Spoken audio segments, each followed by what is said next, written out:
Hi guys, I'm back with my July and I guess June reading wrap up. I honestly didn't get to read much in June. I don't think I completed a book in June.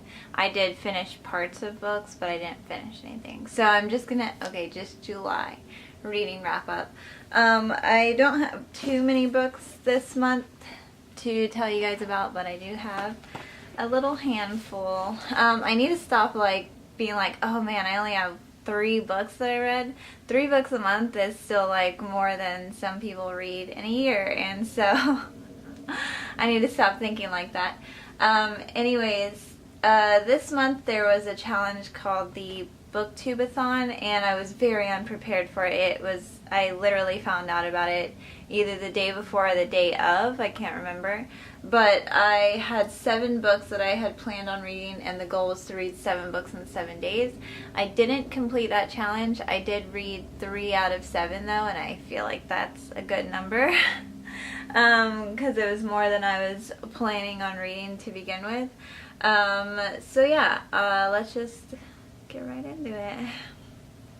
Oh, if the audio quality is different today, it's because I'm using my built-in mic versus my little shotgun mic, the good audio one, because I need to change the battery in it, but I have no idea where my screwdriver is, and so yeah, I don't know. Hopefully you guys can deal with the audio quality for the duration of this video and until I figure it out.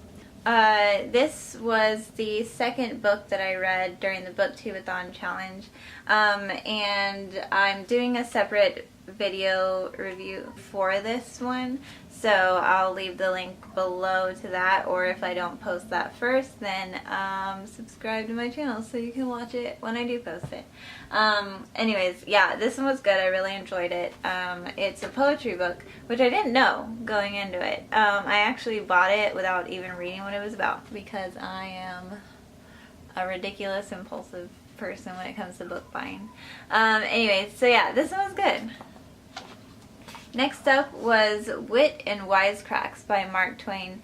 This one was really good. Honestly, this is one of the better books I've read in a while, but I don't know if I can even say that because it was literally just compilation of things Mark Twain had said throughout his life, which was still really fun to read because he was a witty dude, which I didn't know. So if you can find this somewhere, I would definitely pick it up. It only took me a week to read, but that's only because I was reading it in little bits each day. But honestly, I could have read this in one day. It was less than 100 pages, I think. So yeah, this one I got in an antique store, so I don't know if you'll be able to find it. I'm sure you can somewhere online. Amazon maybe? If I can find it on Amazon, I'll leave a link below. Next up was Socrates in Love. This is a one-shot manga, and this one was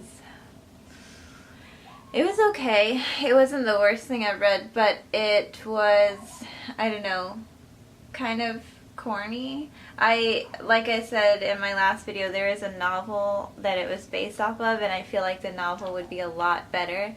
This one skimmed over all of the topics really quickly. So the premise is that they meet, they fall in love, she gets cancer or leukemia or something, and it's pretty sad, but maybe I'm just emotionally detached, but I didn't find I couldn't connect that well because it was so short. So if it was a novel, I definitely feel like I would have been a lot more sad. I don't know. Still good. Would definitely read it, but not one of my favorites. Next up is Naruto Volume 1. I finally got to read this. I'm on Volume 2 right now. I'm halfway through. And it was good. It was I think I've read this one before because it seemed really familiar when I was reading it. But yeah, it's just kind of the beginning of the story, talking about Naruto, this guy. If you don't know who Naruto is, I feel like I'm the only one who hasn't read Naruto yet. Even though I do know who he was. I knew who he was. And it's just talking about his origin and things like that. So yeah, pretty good. I'm more interested in getting the story rolling, so this one wasn't bad, but enough to keep me interested. And then the last book that I read in July was Harry Potter and the Cursed Child, parts 1 and 2. And okay, this one, I think it got a bad rep. Like, a lot of people, maybe they didn't know it was going to be a play, or they just didn't know what to expect. So a lot of people, I heard, they didn't like this book, but I really enjoyed it personally. Harry's son, just as annoying as you think he would be, but Draco's son, I love him. He was adorable, and I didn't expect to like him. I thought he was going to be the annoying one. I knew Harry's kid would be annoying to some extent because Harry's annoying, but I just didn't know. I didn't know to what extent. Anyways, it was really good. The story was pretty good and interesting. It had a new villain, but kind of an old villain at the same time. I really went into it with no knowledge of what it was about, so it was all kind of plot twisty and interesting for me. The only thing that I did dislike, like everybody else said, is that it's a play. I wish they would just write it as a novel, even if it ended up being like 200 pages and it's super short. I don't know, there's something about reading plays, it's not enjoyable for me, and then it seems really corny because it's like, and then they zoomed in to Harry's face and he was crying. That's not an exact thing that happens, but that's an example of a lot of things that happen in the book, and I was like, what is this? So corny, and it makes me hard to enjoy it. I don't know, maybe that's just me.